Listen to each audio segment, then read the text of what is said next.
I know you spent quite a bit of time with him throughout this camp. Self-proclaimed trap house, I guess. That's right. Spent a couple of days. Did you bring a sleeping bag? Like, I need to know what No sleeping happened. bag. Actually, Nate was nice enough to give me, you know, some sheets, a blanket for the trap house couch. It was a little bit worn out, pleather couch, probably somewhat dirty, but, you know, I don't ask any questions. Okay, fair enough. So, Marc, you spent a lot of time with Nate. You saw him in a way that even those of us who have covered him for a long time probably haven't seen him.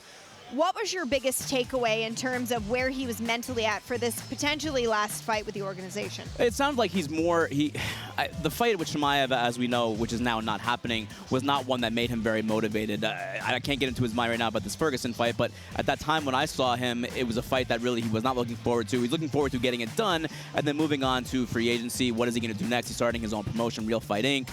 You know, he wants to promote fights. He wants to, you know, maybe compete in boxing, maybe some grappling. Said maybe he can make $1 million for a grappling fight. So he was really kind of looking for the future. He said that everything that's happened until now is like the halftime show, and that everything that happens next is going to be really when he starts to make his mark on the sport and combat sports. Well, Brett, it seems like his mark has certainly been made. I mean, people around the world know and love Nate Diaz. Do you think should he step away from this particular part of his life and move into another, his star will be as bright?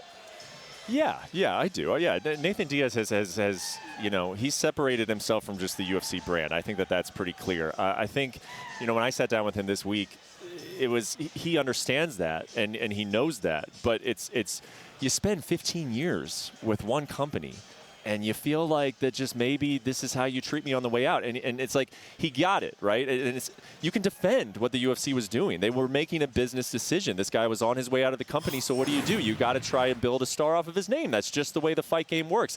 But to still, like, to know that that's there, but then also you still feel that personal part, you know? And we know that they've had sort of an up and down relationship between he and the UFC. He feels that like Dana has devalued him, discredited him at times.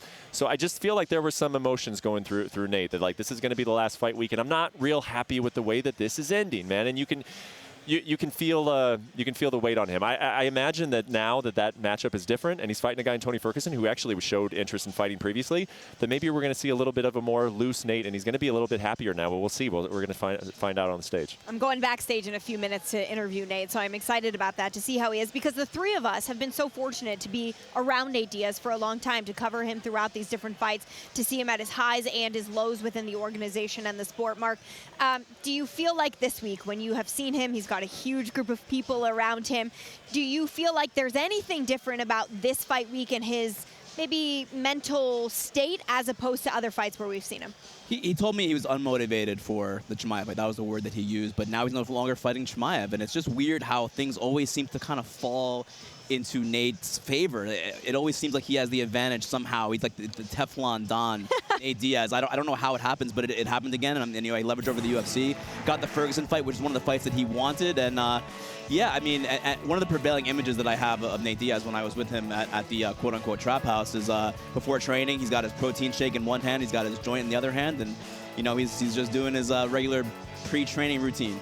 Yeah, the storyline of this weekend has changed so drastically. I mean, it really did feel like it was almost like Nate going against the UFC in a large part. I feel like that's different now, and I got to say, I'm going to make a prediction right now.